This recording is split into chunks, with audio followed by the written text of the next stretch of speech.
মামুন ভাই, হ্যাঁ ভাই বলেন। ধরেন আপনার তো পাসপোর্ট আছে, আপনার বস আছে, আপনার সাইনে আসে, অনেকের বস ভালো না, বস আসে না, তখন কি হবে? তখন ভাই বস না গেলে ভিসা আছে, পাসপোর্ট আছে, সমস্ত তথ্য আছে, ভিসা টিসা থাকার পরেও যাদের বস আসে না, সে তার ক্ষেত্রে কি হবে? তার ক্ষেত্রে ভাই বস যদি না আসে তাহলে ওরা দেখবো বছরের কয়েকবার মেসেজ দিব। হুম, ওরা যদি নাই আসে তারপরে মনে করেন ওরা পড়ে নিবে, পড়ে নেওয়ার পর একটা জেল দিয়ে দিবে। জেল দেওয়ার পর হয়তো 1 মাস 2 মাস ভিসা পারমিট থাকলে বেশি জেল দেয় না। হুম। ভিসা ক্যান্সেল করে পরে আপনার দেশে যাওয়ার জন্য লোক যদি থাকে তাহলে ভাই সবচেয়ে ভালো হয়, তাড়াতাড়ি যাওয়া যায়। যদি লোক না থাকে তাহলে ক্যাম্পে জেলে ভুগতে ভুগতে অনেক সমস্যায় নিজের দুর্বল হয়ে পড়তে হয়। ও, তো এই হচ্ছে আমাদের একটা জেল জীবনের গল্প।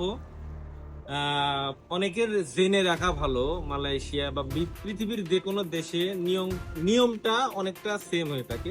যে বাংলাদেশি দেখলেই মনে করেন যে একটু সমস্যায় হেউ প্রতিপন্ন হতে হয়।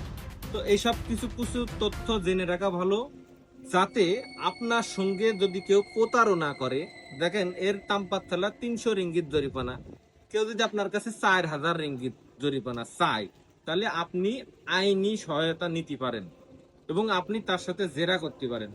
পরবর্তী পদক্ষেপ আপনি নিতে পারেন। সাপোজ ও যে টাকা নেবে তার আপনি প্রমাণ রাখবেন যে 300 টাকা জরিমানা, ও নেছে 10,000 রিঙ্গিত বা আছে 3000 রিঙ্গিত, ঠিক আছে?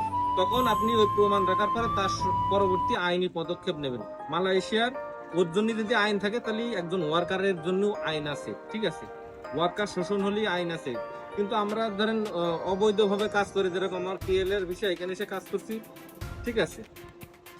এই যে সময় মানে ভয় করে, নার্ভাসনেস করে, এই জন্য আমরা কিছু বলিনি।